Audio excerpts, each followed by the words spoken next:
Shalom à toutes et à tous. On se retrouve grâce à Midreshet Yehuda Manitou avec notre guide Ariel Assaf. Et tu veux nous parler, suite à cette guerre face à l'Iran, de la Perse et de Téhéran. Bechavos. Ok, alors bonjour tout le monde. C'est le diaporama.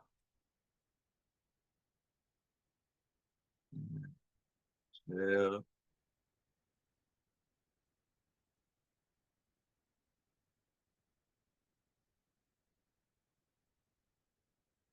vous voyez le diaporama?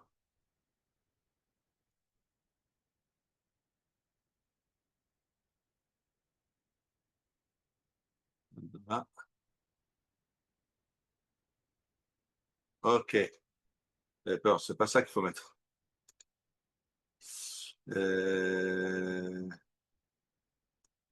Ok, et c'est bon.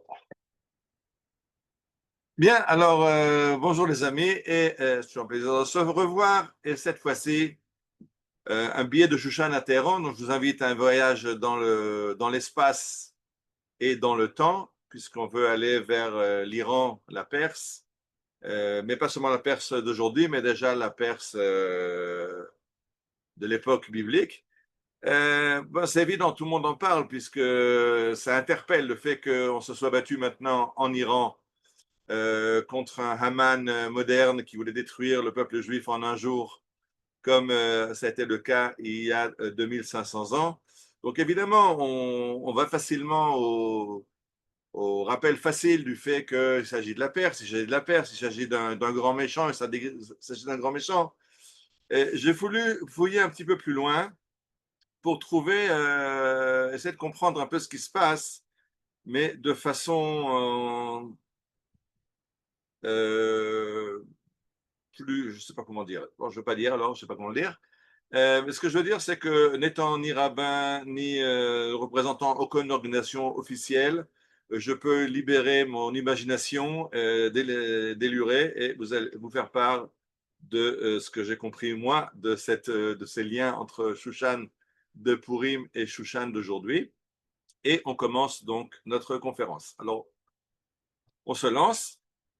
Le Yalkut Shimoni nous enseigne Kol Hamoadim Atidim Libatel Vimea Purim Enan Betelim Leolam, que dans le futur, donc au moment de la Géoula, dans les temps que nous vivons nous, toutes les fêtes seront annulées, pas encore maintenant, mais bientôt, mais la fête de Purim, elle ne sera jamais annulée. Alors, quand on vient dans les Bate Midrash du sionisme religieux, du Merkaz Arabe, alors on aime beaucoup cette phrase parce qu'on explique pourquoi Purim ne sera pas annulé au temps de la Géoula alors que toutes les fêtes seront annulées, parce que les fêtes comme Pessah qui parlent de libération, de délivrance, de Géoula avec des miracles incroyables, les 10 plaies, la sortie de la mer Rouge, etc., le passage de la mer Rouge, ça n'aura pas lieu dans la Géoula que nous vivons aujourd'hui.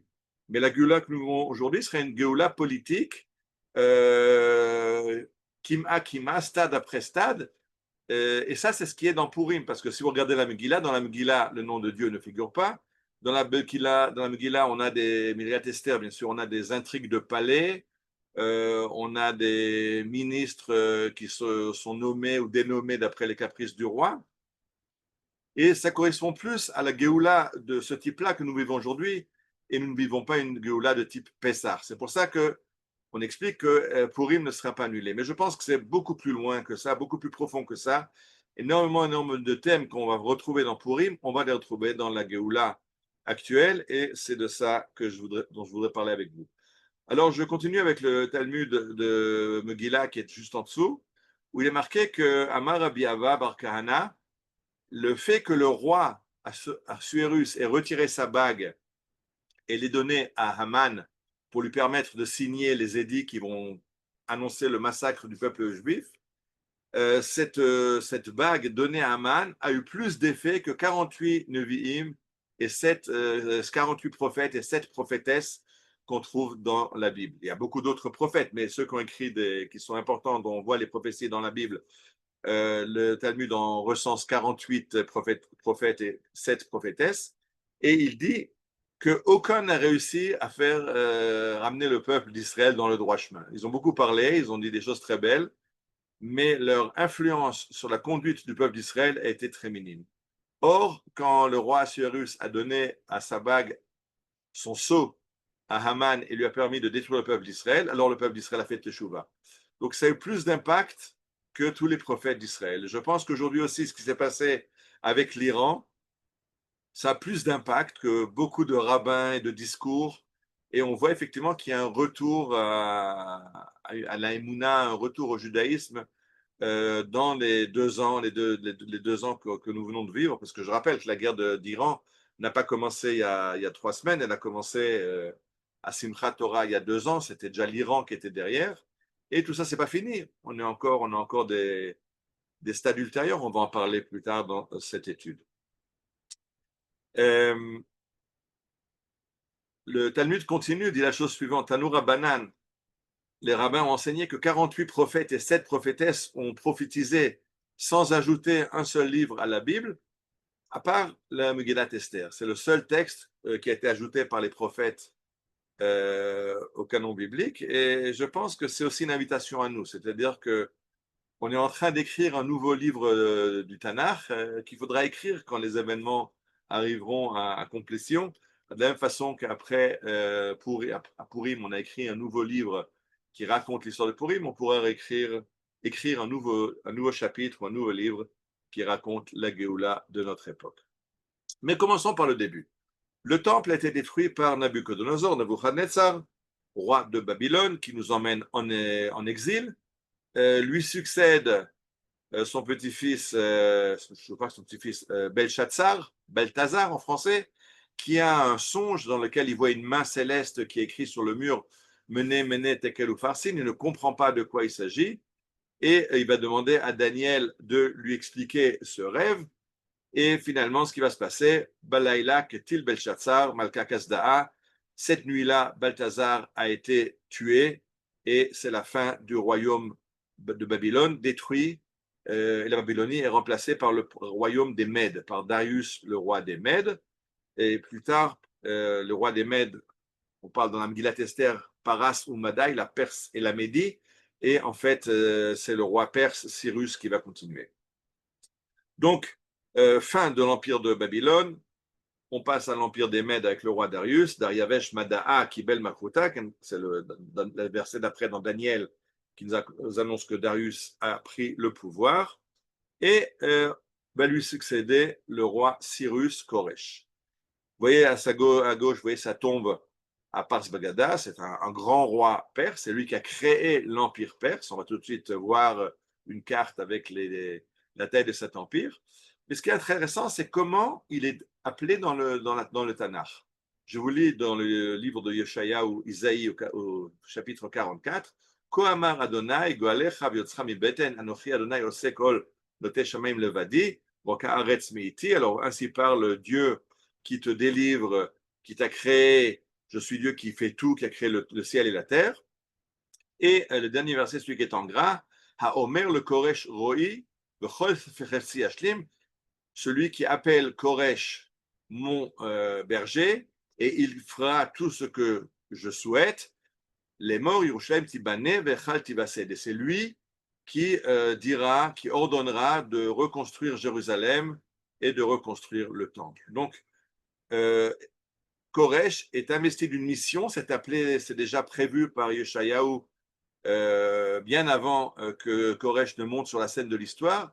Il est déjà prophétisé qu'arrivera un roi Koresh qui reconstruira Jérusalem, qui donnera l'ordre de reconstruire Jérusalem et de reconstruire le temple. Et alors, si on prend le chapitre d'après dans Isaïe, c'est encore beaucoup plus clair. Kohamar Adonai lim shichol Koresh. Ainsi a parlé Dieu à son Mashiach à Koresh, Asher erzakti bimino, et je lui donne la force. Mais tout ce qu'il va faire, pourquoi il va le faire? Le man avdi Yaakov Israël Bechiri, il va faire ce qu'il va faire pour mon serviteur Jacob et pour Israël. Le man Yedou mimizrach shemesh mima'arava, pour que du l'est jusqu'à l'ouest, tout le monde, tous les peuples sachent qu'Efes bil Adai, il n'y a pas d'autre Dieu que moi. Ani Adonai ve'en od, il n'y a que moi et personne d'autre.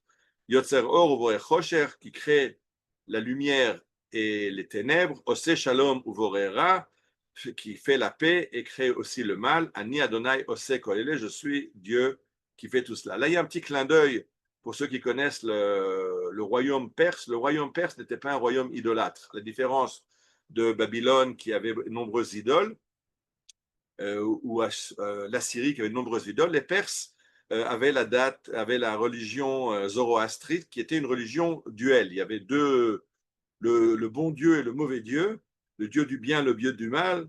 Et c'est pour ça que quand Akadosh Baruch Hu, Dieu nous parle de la Perse et de Koresh, il nous dit attention, il n'y a pas celui qui crée la lumière et les ténèbres, ou celui qui crée la paix ou le mal, c'est moi qui crée tout. Il y a un seul Dieu.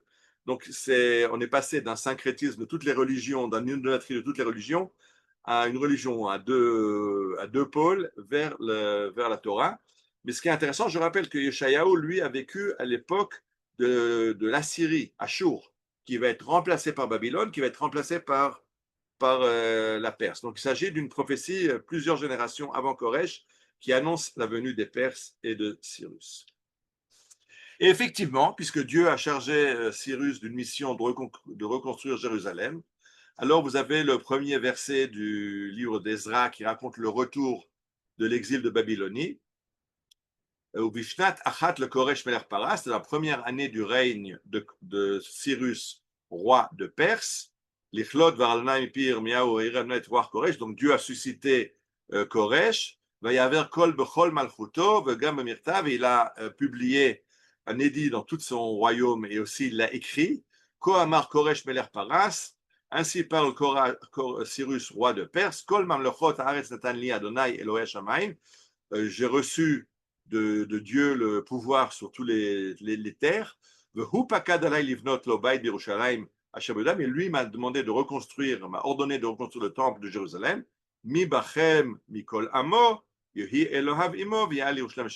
Tout celui de son peuple qui se sent investi de cette mission, qu'il quitte l'exil et qu'il rentre à Jérusalem en Judée, et qu'il reconstruise le temple du Dieu d'Israël qui est à Jérusalem. Et tous ceux qui ne veulent pas partir, ils peuvent rester. Mais il donnera des dons. Il donnera au FSU, au KKL, au Kenren Aïsod. Il financera, il aidera à financer le retour. Donc déjà comme ça s'est passé. Et le verset nous dit qu'il l'a dit oralement, il y a eu un édit, mais il l'a écrit et on a retrouvé ce cylindre qui est en exposition au British Museum, il y a une copie à Jérusalem, où il y a cet édit de Cyrus qui est. Donc on l'a retrouvé dans l'archéologie. Effectivement, Cyrus a permis à Israël et encore à d'autres peuples à rentrer chez eux à la maison. Apparemment, un roi formidable. Un roi qui succède à Babylone qui nous a exilés et qui permet le retour. Donc, si on regarde les textes, c'est formidable. Dieu l'appelle Mashiach, le Mashiach. Il permet le retour, mais il y a un hic. Le hic, on le voit dans le Talmud. Darash Rav Nachman bar Rab Chazda, Maï dirtiv koamar Adonai l'mishicho le Koresh. Alors le Talmud sépare, met une virgule. Koamar Adonai l'mishicho. Ainsi parle Dieu à son Mashiach. Et voilà ce que j'ai à dire de Koresh. Donc, le Mashiach, ce n'est pas Koresh, d'après le Talmud. Amar lo le Mashiach, kovel ani lecha al Koresh. Dieu se plaint au Mashiach que Koresh n'a pas rempli sa mission. Lui, je lui ai dit qu'il doit reconstruire le Jérusalem et le temple, et lui, il n'a pas reconstruit. Il a dit, s'il y a des Juifs qui sont intéressés à le faire, je vous permets de le faire. Mais c'était à lui de le faire. Non, lui, il n'a pas fait, il a seulement permis aux Juifs de le faire. Donc, il a un petit peu, d'après le Talmud, failli à sa mission. Ça, c'est le Talmud dans le Maseret Megillah. On verra que c'est un peu pire, parce que dans le traité de Rosh Hashanah, le Talmud nous dit que Koresh Melech Kasher Aya, c'était un roi bon, un roi bien, qui faisait ce que Dieu lui a dit, mais il y a un avant et un après. Kan Kodem, c'est en gras. Kan Kodem Shirmitz, Kan Lachar Shirmitz. Avant qu'il tourne vinaigre, il était bien, mais il a tourné vinaigre et il était moins bien. Le Talmud nous raconte ce qu'il a fait et je vais parler seulement de ce qui est marqué dans le Midrash Rabbah, qui nous dit qu'un jour, Cyrus se promène dans sa campagne et voit que les marchés sont vides, les villages sont abandonnés. Il dit, mais qu'est-ce qui se passe? L'économie est à zéro. Il dit, ben oui, ben, c'était les Juifs qui faisaient marcher l'économie, tu leur as permis de partir. Alors, ils sont partis et l'économie s'est écroulée. Alors, Koresh a dit, OK, les Juifs qui sont déjà partis, c'est bon. Ceux qui ne sont pas encore partis, vous ne pouvez plus partir. Il a bloqué les frontières. Alors, moi, ce qui m'a interpellé, c'est avant qu'il tourne au vinaigre et après qu'il tourne au vinaigre. Alors, on voit à gauche Lord Balfour qui a suscité un enthousiasme profond dans le peuple juif. Voilà, l'Angleterre permet aux Juifs de rentrer à la maison et de reconstruire un home national juif, un futur État juif. Ça, c'est l'Angleterre avant qu'elle tourne au vinaigre. Mais une fois qu'elle a reçu le mandat sur la Palestine, Eretz Israël, elle a oublié son mandat et elle a bloqué le retour des Juifs. La photo du milieu, je n'ai pas besoin de vous dire de qui il s'agit. Je rappelle qu'il nous a aidé à construire une centrale nucléaire, pardon, une usine de textile à Dimona. C'est lui qui a vendu à Israël les premières armes modernes, les mystères, les vautours, les ouragans et plus tard le Mirage et les chars AUX. Et puis après, il y a l'embargo et il y a la France de Micron. Je ne sais jamais s'il faut l'appeler Micron ou Macro. Les deux termes paraissent assez adaptés au personnage. Et en dessous, Donald Trump. On espère que Donald Trump va rester notre ami. Mais je dis, il faut toujours avoir un petit peu peur. Quand on se remet trop entre les mains des nations, on risque après d'avoir des déceptions amères. Alors on espère que Trump va continuer à aider Israël. Mais je dis, nous, on a l'avantage du peuple juif, c'est qu'on a un peuple qui est très ancien, avec 3500 ans de mémoire, et on sait que quand les nations nous aident, on les remercie, mais on est toujours circonspect, on ne sait pas jusqu'où ça va aller. Euh, pour revenir à ce midrash de Shirachirim, je dis c'est peut-être c'est des auditeurs français qui nous écoutent, des juifs en France, pardon. Il faut se rappeler, voilà, Koresh a permis de quitter Paras, mais à un moment, il a fermé les portes et il a interdit l'émigration des Juifs. Alors attention, il vaut mieux partir quand les portes sont ouvertes parce qu'on ne sait jamais jusqu'à quand elles resteront ouvertes. Pas de s'enfuir de France, de partir parce qu'il y a un pays qui se reconstruit et on invite tous les Juifs du monde à venir participer à cette reconstruction. Alors, une petite carte pour comprendre c'est quoi l'empire de Cyrus. C'est un empire énorme. C'est un empire, vous voyez, ça va depuis l'Inde à l'est jusqu'à l'Indus, donc jusqu'à l'Inde, et ça prend tout le Moyen-Orient, ça comprend la Turquie actuelle, ça comprend une partie de la Grèce et l'Égypte. Donc c'est un empire absolument énorme. Ça, c'est l'empire perse à son apogée, et un empire qui est très très riche. Si vous regardez à gauche, vous voyez des gobelets en or qu'on a retrouvés dans les palais à Persépolis, dans le palais des empereurs perses. Donc un empire énorme et très riche. À gauche, à Nakhch et Rostam, vous avez les tombeaux des rois de Perse, le tombeau de Darius, puisque Cyrus, on l'avait vu avant, il est à part. Mais on a des tombeaux creusés dans la roche avec des bas-reliefs et des hauts-reliefs. J'en ai agrandi un petit peu à droite pour montrer un petit peu tous les vassaux, tous les peuples guerriers qui viennent se soumettre au roi de Perse. Dans la capitale Persépolis, on a des vestiges magnifiques. Pour ceux qui peuvent aller à Téhéran les visiter, enfin en Iran les visiter, à Persépolis. Et je continue vers le traité de Avodah Zarah, qui nous raconte qu'à la fin de l'exil d'Israël, à la fin, quand Israël revient et reprend sa place, Dieu jugera les nations. La première nation qui va passer en jugement, c'est Rome. Rome, Édom, l'Occident, qui est la civilisation la plus avancée. Et quand Dieu va leur demander, mais qu'est-ce que vous avez fait pour avancer le projet messianique que j'ai pour l'humanité, ils vont répondre, Arbe Kesef Zav Irbenu. On a amassé les richesses, l'or, l'argent, on a développé, on a beaucoup construit des routes, des marchés, etc. Et après que Dieu ait remballé les Romains, pour leur dire qu'ils ont fait tout, ils ont juste fait ça de façon pour eux-mêmes, pas du tout pour faire avancer le projet messianique, bien qu'il l'ait fait avancer. Après eux arrive le second empire, et l'empire qui vient juste après Rome, c'est la Perse. Et quand il va demander qu'est-ce que vous avez fait pour avancer le projet messianique, ils vont répondre Harbe Milchamot. Nous avons fait beaucoup de guerres. C'est un empire guerrier, encore plus que l'empire romain. L'empire romain fait la guerre par soif de richesse, pour prendre les richesses des pays conquis. La Perse, c'est un peuple de guerriers qui fait la guerre par soif de conquête. Et dans le traité de Kiddushin, de nouveau, on voit Asara, Kabin, Ashirut, Yardul Olam. Il y a 10 mesures de richesse qui sont venues dans le monde et 9 ont été prises par Rome. Rome, c'est l'empire de la richesse. Oui, tout marche au dollar. Asara, Kabin, Gvura, Yardul Olam. Il y a 10 mesures de vaillance qui sont décidées dans le monde et Tishan Atla Parsim. Donc les Parsim, les Perses, sont la civilisation de la vaillance, de la bravoure, de la guerre, et Rome est la civilisation occidentale, c'est la civilisation de la richesse. Même quand il y aura un déclin de la Perse, la carte que je vous ai montrée il y a 2 minutes, c'est la carte de la Perse à son apogée dans l'empire des Achéménides.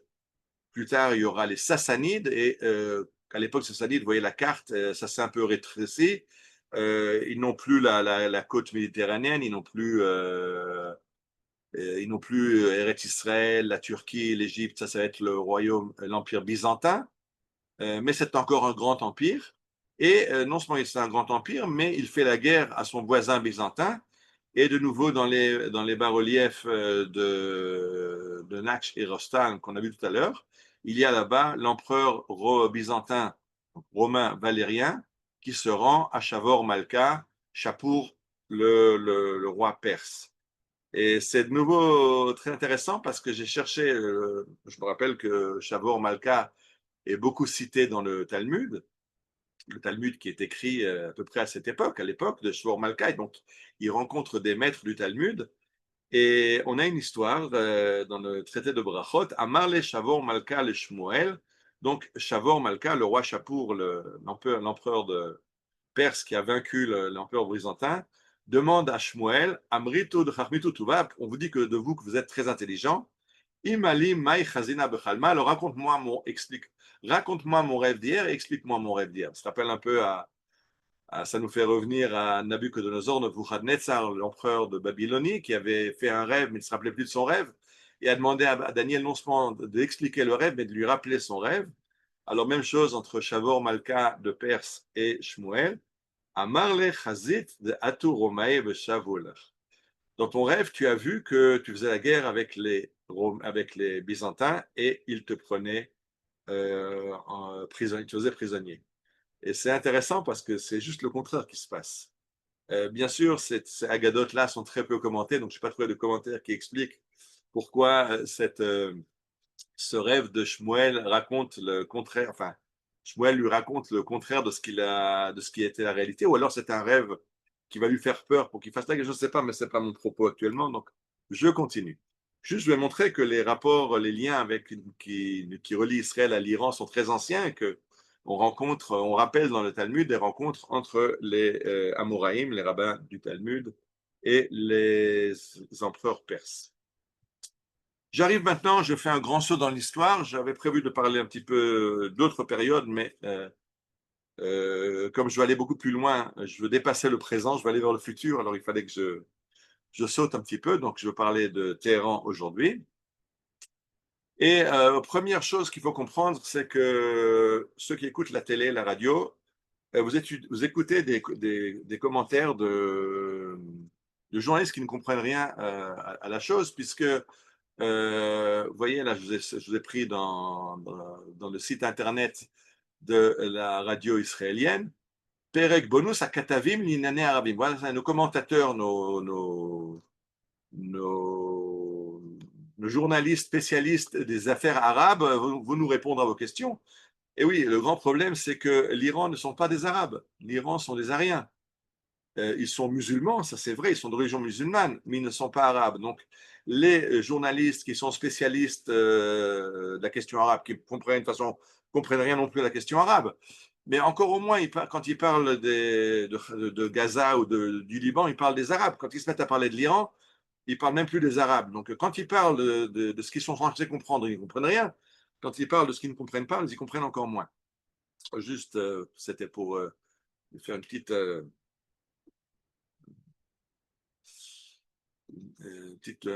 pincer un petit peu ces commentateurs. J'arrive maintenant à la carte et je regarde à droite les versets dans le livre de Bereshit. Veletolnot Noach, donc voici les engendrements de Noé, de Noach, Ham, Shem, Ham et Yefet. Et les enfants de Yefet sont Gomer ou Magog ou Madai, Yavan, Tuval, Mesher, Tiras, ou Bnei Gomer, Ashkenaz, Verifa, Torgarma. Donc en fait, d'après la Torah, Madai, les Perses et les Mèdes, tout comme les Grecs, les Allemands et les Turcs, sont les enfants de Yefet. Et effectivement, en anthropologie moderne, on parle de peuples indo-européens.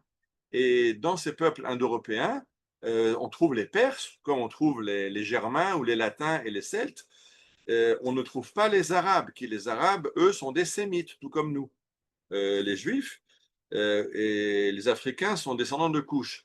Donc, il faut que ça, c'est pour mettre les points sur les i. On est actuellement en guerre avec des peuples arabes, avec Gaza, le Liban, les Houthis, les Syriens, tout ça, c'est des Arabes. Les Iraniens ne sont pas des Arabes, ce sont des Indo-Européens. Et ils sont donc ariens. Et d'ailleurs, j'ai vu un site qui disait que c'est pour ça qu'ils ont choisi ce nom d'Iran. Dans les textes anciens, on parle toujours de la Perse. Pourquoi ils ont changé le nom en Iran? Vous voyez que Reza Shah a changé le nom de son État, qui s'appelait Paras en Iran, à la veille du Nouvel An perse en mars 1931. Parce qu'il y a de grands liens qui se tissent entre l'Iran, entre la Perse de l'époque et l'Allemagne, qui se voit comme le peuple arien par excellence, d'après leur théorie des races, etc. Et donc, Reza Shah, qui veut améliorer ses relations avec l'Allemagne, veut bien marquer le coup qu'ils sont ariens, tout comme les Allemands, et donc ils changent le nom en iranien pour rappeler qu'ils sont ariens. Et finalement, il y aura beaucoup de relations, ce qui va faire qu'en 1941, les Britanniques et les Soviétiques vont envahir l'Iran parce que c'est une plateforme qu'ils veulent prendre un avant-poste allemand qu'ils veulent prendre aux Allemands. À droite, vous avez d'ailleurs la carte. J'avais fait une conférence sur les enfants de Téhéran, ces enfants juifs qui ont été exfiltrés de Pologne et qui ont fait un très grand périple à travers l'URSS et à Téhéran, où ils se sont organisés. Et de là, l'agence juive les a amenés vers Eretz Israël. Donc, je rappelle, Téhéran, il faut comprendre, l'Iran, c'est un pays qui est énorme en taille et qui se trouve justement à la frontière entre la Russie et les pays arabes et l'Inde. C'est un pays qui a une importance stratégique énorme. Alors, je me suis servi là de quelques diaporamas que j'ai pris dans la conférence du guide Nathaniel Allinson. Je lui ai demandé la permission de prendre quelques diaporamas chez lui. Et il était en Milouim, il a réussi à me répondre pour me donner le OK. Donc, ça, c'est lui qui l'a préparé dans sa conférence sur l'Iran. Et ça, c'est le plan de l'Iran qui avait prévu de vraiment détruire Israël, comme dans la Megillat Esther, en un jour avec l'arme nucléaire, mais même sans l'arme nucléaire, en attaquant d'abord les villes, les villages à travers les proxys, à travers le Hamas qui devait attaquer au sud, à travers le Hezbollah au nord, à travers l'autorité palestinienne au centre, etc. Donc les attaques terrestres conjuguées avec des attaques de milliers de missiles qui devaient défaire le système antimissile israélien parce qu'il ne peut pas se mesurer à la quantité de missiles qui devait pleuvoir en un jour sur Israël.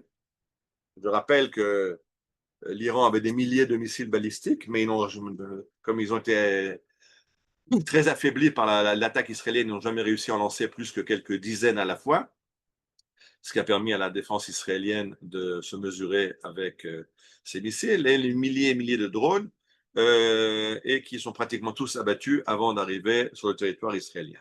Donc le plan de l'Iran était de submerger les défenses israéliennes et de vaincre Israël.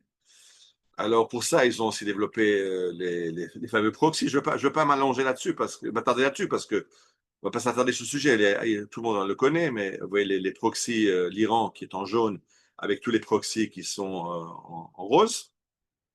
À droite, vous avez la taille d'Israël par rapport à l'Iran. En bas, vous voyez, ça c'est la taille d'Israël en bleu et l'Iran à droite. Mais dans la vérité, voilà, ça c'est Israël, ça c'est l'Iran. On en a fait quelque chose de tout petit qui n'arrive pas à se mesurer à nous. Baruch Hashem, grâce à l'aide de Dieu. Et quelques caricatures pour mettre un petit peu de sourire, parce que c'est quand même, maintenant je vais arriver à des choses qui sont un peu complexes. Alors, pour donner un peu le sourire, alors à droite, on voit bien sûr les Américains à l'époque Biden, où quand les missiles sont tirés et touchent Israël, les missiles du Hezbollah, vous voyez le cèdre du Liban qui touche le lion de Tel Haï en Haute-Galilée. Alors quand les missiles touchent Israël, tout va bien, mais dès qu'Israël crache le feu et attaque le Liban, alors là, non, non, stop, arrêtez tout.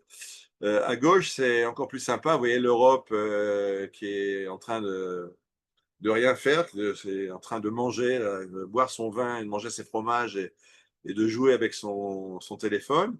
Et Israël qui fait le boulot pour tout le monde et qui envoie à la poubelle le Hamas, le Hezbollah, l'Iran, etc. Donc voilà, on fait le boulot pour nous, mais aussi pour le monde occidental de façon générale. Et encore ce diaporama où on voit à gauche, dans un tir de missile, un papa qui protège sa fille qui va à son mariage, et sur la route, il y a eu une alerte, et alors on se met à couvert en attendant le boom. À droite, des obus des artilleurs israéliens, qui de nouveau ont un sens de l'humour incroyable.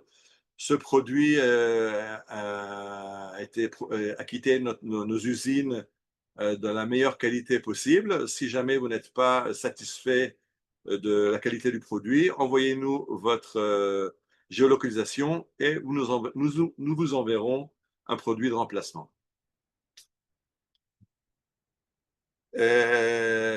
Pour se rappeler que voilà, on parle dans les radios, les médias, on nous parle beaucoup d'Israël face à ses ennemis.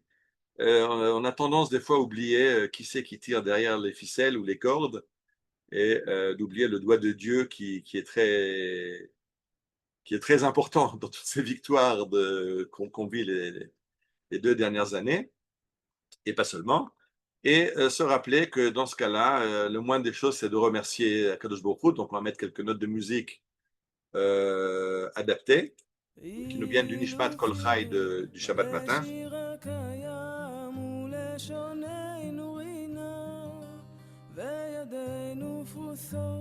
כנשרי שמיים ורגלינו קלות כאיילות ואילו פינו Kayam, c'est notre rempli de louanges. Nous n'arriverons pas à dire toutes les louanges de Dieu.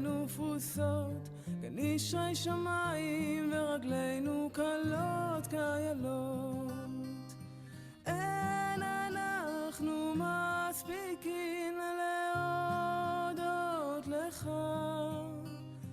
ולברך את שמך מלך מלכי המלכים מלך מלכי המלכים מלך מלכי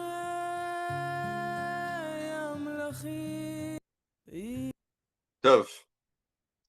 Donc, dans sa conférence, Netanel Ellinson nous a parlé des parallèles entre l'histoire de Purim et l'histoire moderne, que c'était un pays, la Perse, où il faisait bon être juif. Même chose dans l'Iran du Shah, il faisait bon être juif. Haman a changé la donne en Iran. Aujourd'hui, c'est pas Haman, mais c'est Haman, Haminaï, Khomeini. Ils ont tous des noms du même acabit. Haman de l'époque a voulu tuer tous les juifs en un jour. Ça n'a jamais eu lieu. Il y a beaucoup de peuples qui ont voulu détruire Israël, mais pas en un jour. Haminaï, oui. Et tout a changé de façon absolument incroyable dans la Megillah. Tout a changé de façon incroyable de de nos jours, tout est politique dans la Megillah et tout est politique apparemment à nos jours. Et maintenant, j'avance, maintenant on va essayer de comprendre dans les versets. Alors, tout a commencé par les manifestations qu'il y avait en Israël, par cette déchirure, cette fracture dans la société, par ce wokisme, cette emprise sur le système judiciaire, sur tous les leviers de commande du pays, sur l'économie, etc. Je pense que la Megillat Esther, elle est très anti-wok. Si aujourd'hui, le grand problème, l'ennemi numéro un d'Israël, c'est le wokisme, la Megillah est très anti-wok. Alors, ça paraît bizarre parce qu'en général, la Megillat Esther, elle est très aimée par les féministes. Puis c'est l'histoire de Esther, c'est Esther qui fait la Géoula. C'est l'histoire de Esther, c'est féministe, c'est génial. Au village où j'habite, il y a des lectures de la Megillah par des femmes, pour des femmes, parce que c'est Esther qui est à l'honneur. Mais si on lit la Megillah, elle est quand même assez anti-woke. Alors regardons un petit peu le verset au début, quand le roi envoie des édits dans toutes les 127 États. El Medina Umdina Kirtava Bel Am Va'am Kilshono. Il envoie dans toutes les 127 langages des 127 nations. Donc il n'y a pas, comme ce qui se passe aujourd'hui, un langage universel, l'anglais, ou une unification de la culture. Non, chacun a son langage, chacun a son écriture. Il n'y a pas cet uniformisme du wok. C'est après que Vashti ait refusé d'obtempérer à l'ordre du roi, alors il va la destituer et il envoie cet édit dans tout son royaume, Liot kol ish sorer bebeto, que chaque homme soit le maître dans sa maison. Donc c'est très patriarcal et la famille dirigée par le père, c'est pas tellement l'idée wokiste. Et par rapport au système juridique, la dictature juridique, quand Haman va être pendu, mais qu'il y a encore l'édit qui permet de détruire le peuple juif, et que Mordechai et Esther demandent au roi d'annuler l'édit, il va répondre non, je ne peux pas, parce que d'après la loi, ce n'est pas possible. Un édit promulgué par le roi et scellé du roi, c'est immuable. Mais on va essayer de contourner la loi. On va tourner autour de la loi. Donc aussi le problème juridique est là. Et puis après, dernière chose, c'est le woke qui est vraiment du n'importe quoi. Quand on voit des homosexuels qui font des manifestations pour les Gazaouites, qui les massacreraient dans l'heure où ils poseraient le pied à Gaza. Alors aussi, en Perse, le roi dit à Haman, le peuple que tu veux, là-bas, t'en fais ce que tu veux, tu le détruis, tu le massacres. Il n'y a aucune logique dans ce qui se passe à Shushan. Donc ça, c'était une parenthèse sur l'antiwokisme de la Megillah, mais ce n'est pas là-dessus qui est mon propos principal. Maintenant, j'arrive à mon propos principal. Alors d'abord, ce fait que Haman va avoir son idée de détruire le peuple d'Israël en allant vers le roi Achashverosh, lui disant Yeshno Amechad Mefuzar Meforad. Il y a un peuple divisé dans ton royaume. Effectivement, on était très divisé et c'est ce qui a fait commencer la guerre à Gaza, quand les Gazaouites ont cru que quand ils voient les manifestations, la fracture sociale, qu'ils voient que les pilotes, en fait, aujourd'hui il s'avère que c'est les pilotes de réserve qui depuis longtemps ne sont plus dans les airs, qui annoncent qu'ils ne voleront plus dans l'armée israélienne, ils se disent voilà, le moment est venu d'attaquer. Et la réponse d'Esther va être l'air knos et kolalim, rassemble tous les juifs. Et alors on va essayer de changer le décret. Effectivement, il y a eu ce rassemblement, cette union incroyable du peuple d'Israël qui a resserré les rangs pour faire la guerre à nos ennemis. Alors, j'ai pris chez Nathanaël Alinson à gauche comment on appelle ça en français, un planning de ce qui s'est passé depuis 2023, depuis le début de la guerre. On voit que les événements se succèdent l'un à l'autre. D'abord Gaza, après le Liban, après la Syrie, après les Houthim, maintenant en Iran, et puis on continue, on n'a pas encore fini tout le reste. Si on regarde la Megillat Esther, on voit que c'est aussi un processus dans le temps, mais c'est un processus beaucoup plus lent. Quand on lit la Megillat Esther, on la lit à la choule en une demi-heure, donc on ne se rend pas compte qu'elle se passe sur 14 ans. Alors, le début de la Megillat Esther, Bishnat Shalosh le Molcho, c'est la 3e année de son règne, qui a le fameux festin qui débute les événements. C'est là que Vashti va perdre sa couronne et que un an plus tard, Esther va prendre le contrôle. Pardon, un an après, qu'est-ce que je dis? Esther a été choisie Bishnat Sheva, la 7e année. Donc, 4 ans après le festin, ça va prendre 4 ans là, à trouver une épouse, à tester une épouse par nuit jusqu'à qu'au bout de 4 ans, il choisisse Esther. Après le décret de Haman, ça va être la 12e année. Bachodesh Arishon ou Chodesh Nissan, Bishnat Shtemesre. Et pile pour Haman fait son tirage au sort la 12e année. Donc, c'est 5 ans plus tard. Et c'est après encore qu'il va y avoir la guerre contre et le sauvetage d'Amgila. Donc ça se passe sur 13 ans, ça on l'oublie un petit peu. Alors aujourd'hui, à notre époque, l'histoire prend une accélération terrible, ça ne s'est pas passé en 13 ans, ça s'est passé la guerre en 2 ans. Il est vrai que Bibi prépare cette guerre contre l'Iran depuis une dizaine d'années, donc on est peut-être même aussi dans le même espace temporel que la Megillah. Mais attention, là je commence maintenant à faire attention. On est très content de ce qu'a fait Bibi Amelech, n'est-ce pas, le roi Bibi. Rappelons-nous que le roi David nous écrit, non, d'abord c'est Yirmiyahu qui l'a dit, c'est repris dans le Tehillim, mais j'ai choisi le verset de Yirmiyahu. Koamar Adonai, Arur Agever Sheftach Ba'adam, Besam Batzar Zroo, Umin Adonai Yasur Libo. Maudit l'homme qui met sa confiance dans l'homme et qui oublie Dieu. On a le droit d'avoir confiance dans un dirigeant qui fait ce boulot, mais il faut se rappeler que derrière lui, il y a quelqu'un qui gère. Et à gauche, je te dis, on est très content du roi Trump qui a aidé Israël, mais il faut se rappeler de nouveau. Là, maintenant, c'est Tehillim, où le roi David nous rappelle Petseni vatzileni miad bnei nechar, asher piem diber shav vimina mimin shaker. Il faut faire attention aux nations qui ont tendance à mentir. J'ai parlé tout à l'heure de Lord Balfour, qui lui est resté, qui a soutenu Israël, mais l'Angleterre a lâché Israël.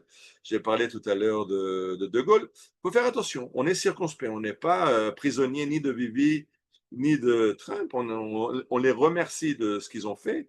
On remercie Dieu de leur avoir donné l'idée de faire ce qu'ils ont fait, puisque Lev Melachim Be'ad Hashem, c'est Dieu qui gère les rois. Mais on se rappelle que c'est Dieu qui gère. Oui. Là, je l'ai même mis là, j'ai oublié que j'ai mis une diaporama où on voit le roi de cœur.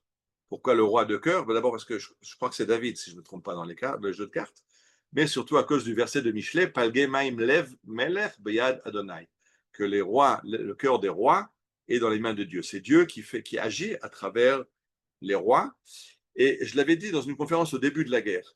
Ce qui était très important, c'est que le lendemain de Simchat Torah, Netanyahou a déclaré l'état de guerre. Parce qu'on avait déjà été en guerre à Gaza, on avait eu plomb durci et bordure protectrice et colonnes de nuée, on avait plein d'opérations. Et chaque fois, c'était des opérations qui n'ont abouti à rien, puisqu'on a juste fait boum, boum, boum, on a détruit des capacités militaires du Hamas et on est retourné à case départ, on l'a laissé préparer le prochain round. Et là, Bibi a annoncé que c'était la guerre. Et ça, c'était très important, je l'avais dit au début. Pourquoi? Parce que le roi décide de la guerre ou pas, le gouvernement décide de la guerre ou pas.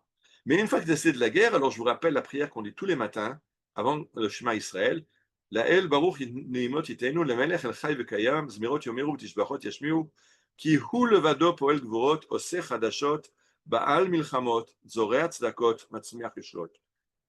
Celui qui gère les guerres, c'est Akadosh Baruch Hu, Baal Milchamot, et ces guerres, il les gère, Matzmiach Yeshua, pour amener la Yeshua, pour amener la défense d'Israël. Alors, c'était très important que Bibi décide qu'on n'est plus dans une opération, mais on est en guerre. Une fois qu'on est en guerre, qu'il a fait son boulot, alors maintenant, il y a Akadosh Baruch Hu qui prend le relais, Baal Milchamot, et on voit comment il gère cette guerre avec tous les miracles dont on est conscient depuis 2 ans. Et la bracha qu'on fait à la fin, c'est Or Chadash al Tzion Ta'ir. Tu ramènes une nouvelle lumière sur Tzion, que très bientôt on puisse mériter cette lumière à Jérusalem. Alors, si Dieu fait tellement de choses pour nous et nous amène tous ces missiles, il ferait la moindre des choses, c'était de remercier. Je disais tout à l'heure de dire Ilou Finu Malé Shirak Kayam. Le Talmud de Megillah nous fait remarquer qu'à Purim, on ne dit pas le Hallel. parce qu'on ne peut pas dire le Hallel, parce que Purim est une Géoula, mais une Géoula manquée.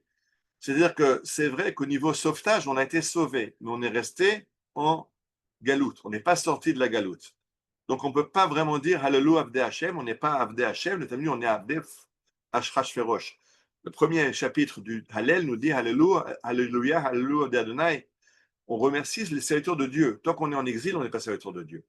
Donc, maintenant qu'on est en Eretz Israël et qu'on est serviteur de Dieu, il faut dire le Hallel. La Gemara dans Sanhedrin nous dit que Chizkiyahu aurait pu être le Mashiach, mais il n'a pas dit le Hallel.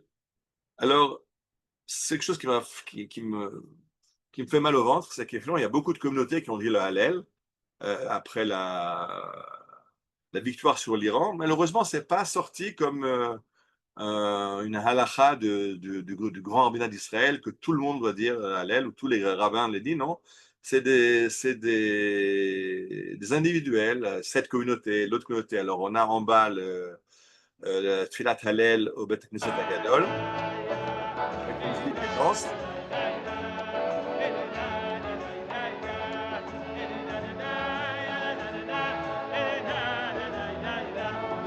Al Shlomo n'est qu'une communauté parmi d'autres. Et au Harabait, au montant le Rav Elisha Wolfson, le Rosh Yeshivat Harabait, lui, il monte sur le Harabait, écoutez-le.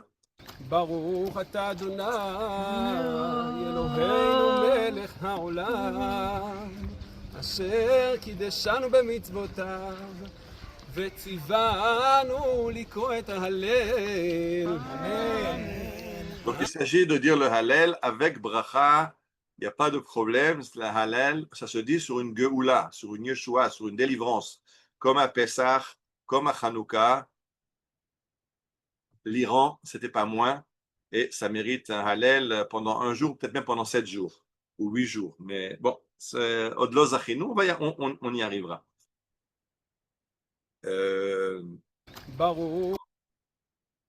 Je retourne maintenant à Téhéran. À Téhéran, alors là, ça c'est un chidouche. Vous allez entendre le chidouche qui n'est pas de moi. C'est un chidouche de quelqu'un qui rôtit en enfer. On va tout de suite le citer. Les Iraniens ont un minag. Ils ont 2 minags. Un minag, c'est de brûler les drapeaux israéliens. Alors, à gauche, vous voyez un Iranien qui essaie de brûler le drapeau. Le problème, là, c'est qu'il s'est cramé lui-même. Il y a eu une petite erreur. Iranian tries to set Israeli flag on fire, sets himself on fire instead. An Iranian man attempting to set an Israeli flag on fire accidentally set himself on fire last week. Ordinary Iranians increasingly refuse to burn or walk on Israeli and American flags. Donc, on a vu l'histoire d'un Iranien qui a voulu brûler le drapeau, mais qui s'est brûlé lui-même. Et regardez ce que dit le journaliste iranien. De plus en plus d'Iraniens, de simples citoyens, refusent de brûler ou de marcher sur le drapeau israélien ou le drapeau américain. Parce qu'ils ont un minag, c'est de brûler le drapeau. Israélien et américain, on est les mêmes. Il y a le grand Satan et le petit Satan. Le petit Satan, c'est Israël, le grand Satan, c'est les Américains. Alors, ils le brûlent, ça en vient de droite à gauche, et à droite, ils marchent dessus. Vous voyez, ils font des grands drapeaux qu'ils mettent sur le sol. Et aujourd'hui, comme il dit, ils aiment moins. Donc, vous allez voir des citoyens qui marchent à côté, mais les opposants marchent dessus. Et beaucoup de gens marchent à côté du drapeau, refusent de piétiner. Alors arrivent les suppôts de Satan qui, eux, sont tout contents de marcher sur les drapeaux.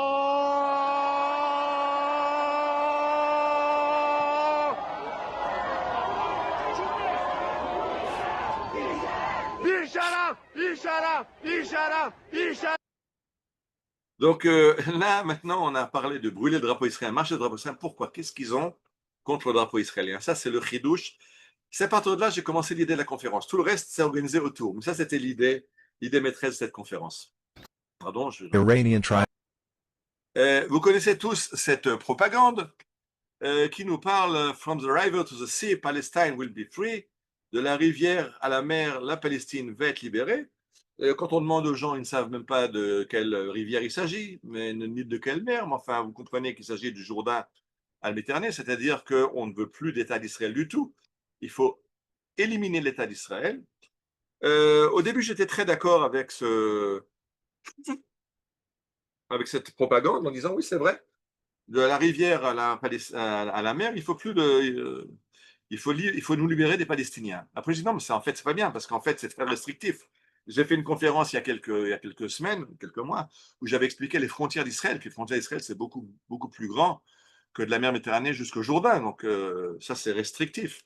Effectivement, là, vous avez les frontières d'Israël, les frontières d'Israël qui vont depuis le Nil jusqu'à l'Euphrate. Donc, ça comprend beaucoup plus que de la mer à la rivière. Et en fait, les frontières d'Israël ne sont pas de la mer à la rivière, mais elles sont du fleuve au fleuve, de la rivière à la rivière. Comme il est marqué dans le livre de Bréchit, dans la promesse que Dieu fait à Abraham, Bayom Hahu Karat Adonai Abraham Brit les morts, Dieu a promis, il a fait une alliance avec Abraham. C'est encore plus qu'une promesse. Une promesse de Dieu, c'est une alliance, mais c'est une alliance scellée, immuable. Le Zaracha natati ta'aretz hazot, je donnais cette terre à ta descendance, minahar Mitzrayim adanahar hagadol nahar Prat. C'est quoi les frontières d'Israël? Depuis Nahar Mitzrayim, depuis le Nil, jusqu'au Nahar Prat, de la rivière à la rivière. Alors, on va changer. De la rivière à la rivière, Israël sera libre. Ok, donc ça, on le sait, c'est marqué dans la Torah.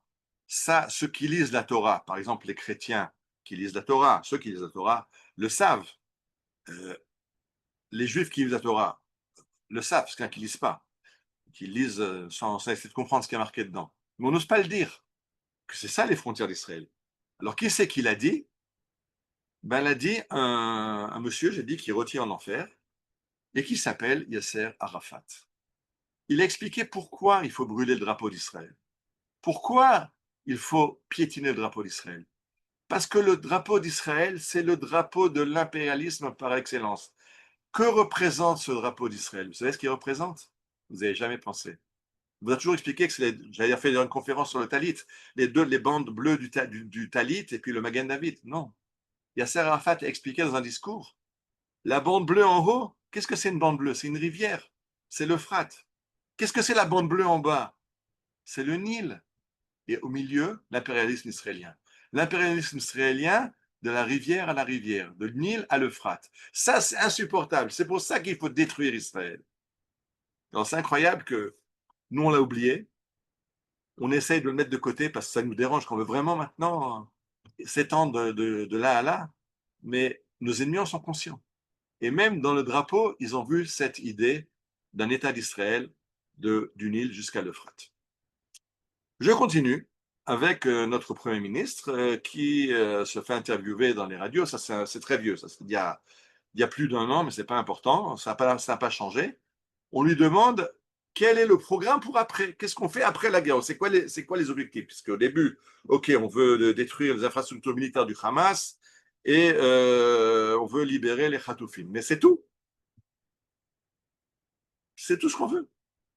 Alors, j'ai amené quelqu'un qui était au Likoud, mais qui lui dit très haut, très fort, des choses très vraies qui dérangent.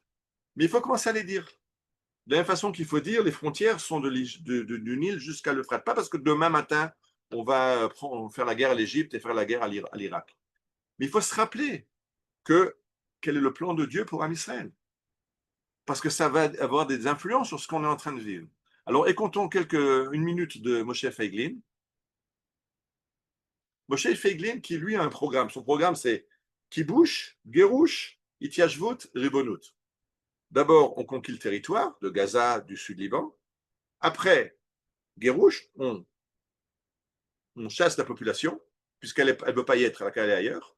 C'était aussi le plan de Trump, je le rappelle. Et actuellement, on en reparle de nouveau. Il y a déjà 6 pays qui sont prêts à accueillir des centaines de milliers de Gazaouites. Après, on s'installe, on reconstruit des villages comme le Gush Katif qu'il y avait, mais pas Gush Katif, pas des petits villages. Azaville juive. Et après, ça fait partie de l'État d'Israël, Ribonut. Alors on lui demande, mais ce n'est pas réaliste. Bibi, qui a été sur ce même plateau, on lui a posé la question, il a dit tout ça, ce n'est pas réaliste. Alors, écoutez ce que dit Moshe Feiglin quand on le taxe de n'être pas réaliste. ראש הממשלה ישב באולפן הפטריוטים, נשאל על עניין ההתיישבות, אמר לא יקרה, לא ריאלי. אני שואלת אותך, מה יהפוך את הדבר הזה לריאלי מבחינתך? זאת שאלת השאלות. תודה רבה. מילה אחת, חזון. למה פעם להקים את גוש קטיף היה ריאלי? למה זה היה ריאלי? היינו יותר חזקים? קיבלנו יותר נשק מהאמריקאים? לא, קשקוש, היינו הרבה יותר קטנים וחלשים. למה הקמנו את כל המדינה? למה החרבנו את מג'דל והקמנו את אשקלון ב-48? היה מנהיגות עם חזון. הבעיה שלנו היא לא נשק אמריקאי, הבעיה שלנו היא לא תמיכה בינלאומית, הבעיה שלנו היא מנהיגות שבשביעי לאוקטובר החזון היחיד שהיה לה היה החזון של אוסלו, וכל מה שהיא ביקשה זה לחזור לשישי באוקטובר. Donc, ce que dit Moshe Feiglin, c'est que c'est vrai que c'est irréel, c'est complètement, c'est l'illogisme aujourd'hui de s'installer à Gaza. Il dit, mais quand on s'est installé à Gaza à l'époque, est-ce que c'était logique? Non. Quand on a fait la guerre d'indépendance, que nous a proclamé l'indépendance, est-ce qu'il y avait une logique? Non. Est-ce qu'on était supérieur militairement à nos ennemis? Non, on était en infériorité numérique, en infériorité d'armement. Est-ce qu'on avait l'aide des nations? Non. Les États-Unis avaient mis un embargo sur Israël. Beaucoup de pays avaient un embargo sur Israël en 1948. Alors, comment on a réussi? Comment on a réussi? Ce n'était pas logique. Il dit parce qu'à l'époque, on avait un idéal. On allait vers cet idéal. Aujourd'hui, on a perdu cet idéal. Si on n'a pas d'idéal, on n'arrivera nulle part. Il faut se rappeler qu'il y a un idéal. Ce que je viens de dire, qu'il y a un idéal qui va nous amener, je ne sais pas quand, à Israël, que Akadosh Baruch Hu ramène le peuple juif en Israël. Non.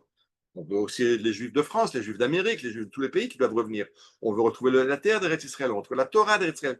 Mais il faut avoir un idéal vers lequel tendre. Si on n'a pas d'idéal, effectivement, on n'arrive à rien. Et il dit le grand problème, c'est que pour l'instant, nos dirigeants n'ont pas d'idéal. L'idéal, c'est de revenir à la situation antérieure au 7 octobre. On est tranquille, on fait notre business, on fait du high-tech et tout va bien. Mais ce n'est pas de ça qu'il s'agit. Il faut réfléchir à l'idéal du peuple d'Israël et recommencer à aller de l'avant. C'est pour ça qu'il dit il faut revenir aux valeurs de 1948, 1967. Il dit quand on avait un idéal en 67, en 6 jours, on a gagné la guerre parce qu'on savait qu'on se battait pour détruire l'ennemi et pour s'installer à sa place. Aujourd'hui, on n'a pas cette volonté et alors ça fait 2 ans qu'on traîne contre une poignée de terroristes à Gaza. Je vais avancer. Par rapport à l'idéal. L'idéal, oui, parce que c'est la fin, je vois que l'heure avance. Le Hamas a déjà annoncé au début la couleur. Il a annoncé quand il nous a attaqué à Simchat Torah que c'est Maboul el-Aqsa. La guerre est une guerre pour Jérusalem, pour le mont du Temple. Et nous, on est dans une guerre pour ramener les Khatoufim. On n'est pas du tout sur le même plan. Eux parlent d'un idéal du mont du Temple et nous, on parle d'une guerre pour les Khatoufim. Et les soldats racontent que dans toutes les maisons à Gaza, il y a des images de Haram el-Sharif, du mont du Temple, du dôme doré, qui est à celle-là, du dôme du rocher. Eux, ils le disent clairement. Ça, c'est leur but. Nous, on ne dit pas clairement quel est notre but. Et regardons maintenant, et là je reviens à la Megillat Esther. Parce que j'ai dit, la Megillat Esther, ça tout le monde le dit, ça nous rappelle, tout ce qui se passe aujourd'hui nous rappelle la Megillat Esther. Mais on oublie une chose, pourquoi Haman nous est tombé dessus? Ce décret, le Hashmid, la Harog, la Bet Kolim, d'exterminer, de tuer tous les juifs, les jeunes, les vieux, les enfants, les femmes, en un seul jour. Pourquoi ça nous? Alors, les élèves de Rabbi Shimon Bar Yochai, le maître du Zohar de la Kabbalah, nous ont demandé, Rabbeinu, pourquoi il y a eu ce décret de détruire tous les Juifs? Et Rabbi Shimon Bar Yochai répond la chose suivante. Rabbi Shimon Bar Yochai Amar al she'achlu mitavshil hagoyim, parce qu'ils ont participé au festin du roi. On se rappelle qu'au début de la Megillah, il y a un grand festin, d'abord 180 jours pour toutes les élites du pays, et après encore 7 jours pour les gens de Shushan, et les Juifs participent à ce festin. Et dire Rabbi Shimon Bar Yochai, c'est pour ça qu'il leur est tombé dessus la Gzera d'Aman. C'est pas logique, quoi, parce qu'on a mangé. En plus, c'était cachère. On était au festin, mais ils nous ont amené cachère. L'Agmar nous explique que ce festin était le festin qui scellait la fin de l'exil d'Israël. Pas la fin qu'on retourne en Eretz Israël, mais que les Juifs perdent leur espoir de rentrer en Eretz Israël. L'Agmar fait tout un calcul pour nous expliquer que le roi Achashverosh a calculé que d'après les prophéties d'Israël, l'exil aurait déjà dû finir maintenant à l'année où il est, et comme l'exil n'a pas fini, ben, ce que les prophètes d'Israël ont dit faux. Il n'y a pas de fin d'exil. Israël restera en exil. Et donc, il a sorti les kelim du Beth Amikdash et il a festoyé dans les kelim du Beth Amikdash. D'ailleurs, dans le Rite Ashkenaz, quand on lit ce verset dans la Midat Esther, Vechele mikelim shonim, il a pris différents ustensiles d'or et d'argent, la vaisselle d'or et d'argent, on le lit sur l'air de Echa, parce qu'il de la destruction du Beth Amikdash, parce qu'il a utilisé la vaisselle du temple en disant, ben, je peux l'utiliser puisque les Juifs ne retourneront plus à Jérusalem. Et si les Juifs sont capables de participer à un festin qui scelle leur appartenance à la Perse et la fin de leur rêve de rentrer en Israël, alors ça, ben, il n'y a plus de peuple juif. Et donc arrive la destruction du peuple, le décret de destruction du peuple juif. On était, malheureusement, dans cette optique, on a un petit peu oublié qu'on a encore un idéal de ramener à Israël, d'agrandir les frontières d'Eretz Israël et de reconstruire le Beth Amikdash. Les soldats nous le rappellent. Beaucoup de soldats ont ajouté des patchs privés. Il y a le patch officiel sur l'uniforme qui est le drapeau d'israélien et leur grade. Mais certains ont ajouté le Beth Amikdash pour dire pourquoi ils se battent. Ça n'a pas plu d'ailleurs à l'ancien général en chef, Herzl Halevi, qui avait arraché le patch à un soldat. Il l'a eu dans la poche, il dit ça tu le gardes pour toi. C'est pas une annonce à faire en public. Non, c'est une annonce à faire en public. Et j'ai beaucoup aimé cette image qui nous vient de Gaza de la semaine dernière. Vous connaissez le slogan Bring them home now, ramenez-les à la maison maintenant. C'est le slogan de Kaplan de ramener les otages aujourd'hui à n'importe quel prix. Et ces soldats ont changé juste une lettre. Pas bring them home, ramenez-les à la maison, mais bring the home. Ramène la maison, le Beth Amikdash maintenant. Qui annonce la couleur. Si on a l'idéal de continuer, alors la Géoula sera facile, la victoire sera facile. Si on ne sait pas pourquoi on se bat, alors on s'enlise et on s'empêtre. Et je veux terminer comme beaucoup de gens sont un petit peu des fois affolés parce que c'est terrible ce qui se passe et puis c'est terrible ce qu'on nous raconte dans les médias, qu'on n'a pas fini. L'Iran se réarme et se prépare à un prochain round. Le Hamas, on voit qu'on n'arrive pas à le détruire et encore hier, il y a eu des alertes dans le sud et à Jérusalem. Donc, qu'est-ce qui se passe? Alors, je vais terminer par ce très beau texte du Yalkut Shimoni qui malché umot olam idgarim ze beze, les nations se dressent les unes contre les autres. Et oui, l'Ukraine contre la Russie, et l'Europe contre la Russie, et les Américains contre les Chinois, et l'Amérique contre l'Iran. Veoler melech aravi litol etza me Aram, et le roi des Arabes va prendre conseil du roi des Araméens. Mais Aram, c'est bien. Aram, c'est aussi aramica, américain. Vechoser melech paras umachib et kolam, et le roi de Perse d'Iran détruit le monde. Vechol umot haolam mitrashim mitbahalim, et toutes les nations du monde sont en panique. Venoflim alpinem, ils sont dans la détresse la plus totale. Israël mitrashim ou mitbahalim, et les Juifs ont tellement peur et sont affolés. Vomrim lechan navo venelech, où allons-nous nous cacher? Lechan navo venelech, peut-être que je fais un passeport européen. Vous voyez toutes ces publicités. Faites un passeport slovaquien, faites un slovaque, faites un passeport espagnol pour pouvoir foutre le camp et mettre à l'abri. Où allons-nous nous mettre à l'abri? Israël va être détruit, c'est terrible.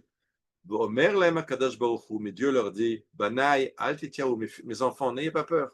Kol ma she'asiti, tout ce que j'ai fait, le asiti ela bishvilchem, c'est pour votre bien. Mipnei ma atem mityarim, pourquoi avez-vous peur? Al tir'u, igia zman geulatchem, n'ayez pas peur, le moment de votre délivrance est arrivé. Malheureusement, il y a beaucoup de juifs qui lisent mal. Ils lisent Al tir'u, ne regardez pas, ne voyez pas ce qui se passe. Ne voyez pas que c'est la Géoula. Il n'est pas marqué qu'il ne faut pas voir. Non, il faut voir que c'est la Géoula. Igia zman geulatchem, n'ayez pas peur. Et c'est ce qu'on dit chaque jour dans la tefila, 3 fois par jour. V'techezena enenu b'shuvcha l'tzion brachamim. Qu'on ait la bracha de voir. Beaucoup expliquent v'techezena enenu qu'on espère vivre la Géoula. Le Rav Kook, Rav Tzviuda Cohen Kook dit non, v'techezena enenu, quand la Géoula arrive, qu'on puisse la voir. Parce qu'il y a beaucoup de juifs qui ne voient rien. Ils sont tellement occupés à avoir peur, à se procurer un billet, une poste d'échappatoire, un passeport étranger, qu'ils oublient qu'on est en train de vivre la Géoula d'Israël. Et on est là pour dire le Hallel, pour remercier Kadosh Baruch Hu.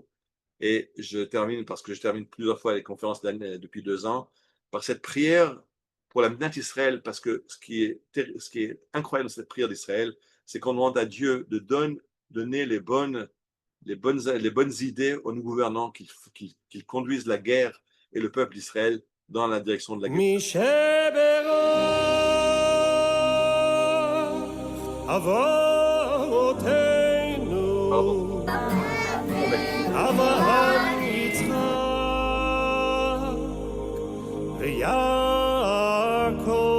Je me suis trompé, c'est celle-là.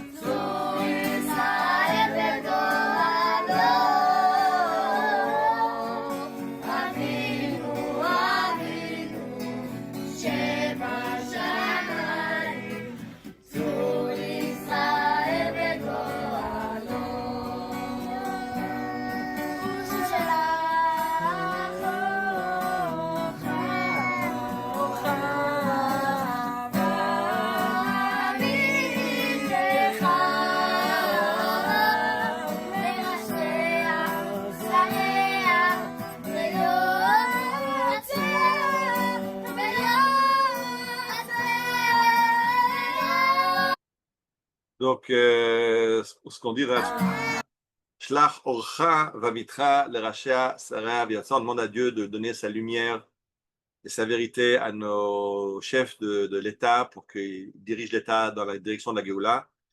Et alors, on pourra finir cette fête de Purim, qui, je rappelle, était une Géoula, mais une Géoula avortée, puisqu'on n'est pas rentré en Eretz Israël.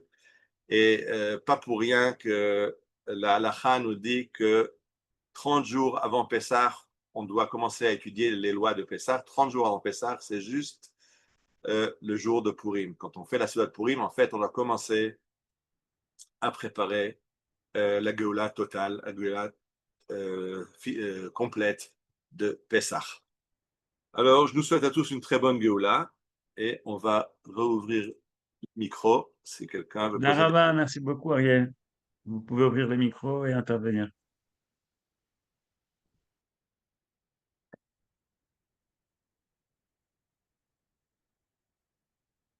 Ahavti, bring the home. J'ai vu ça, il y en a qui ont des bonnes idées. Il s'agit de changer une lettre. Ça m'a beaucoup plu.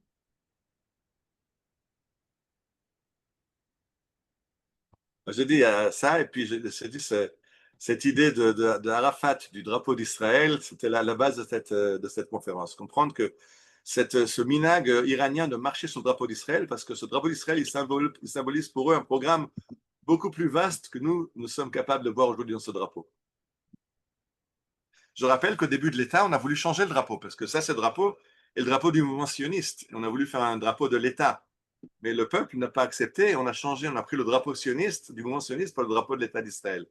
C'était pas évident, c'est ce que la Gemara dit, Mazaleh Chazel, c'est le génie du peuple qui a vu ça, même si on n'était pas conscient pourquoi il fallait garder ce drapeau et pas choisir un nouveau drapeau. Bien. Alors, on souhaite à tout le monde de bonnes vacances. Oui, mais du coup, on a choisi comme Semel la Medina la menorah avec les Alézaïtes. Oui, bien sûr. Ça, parce que c'est la voix de la Géoula de Zacharia.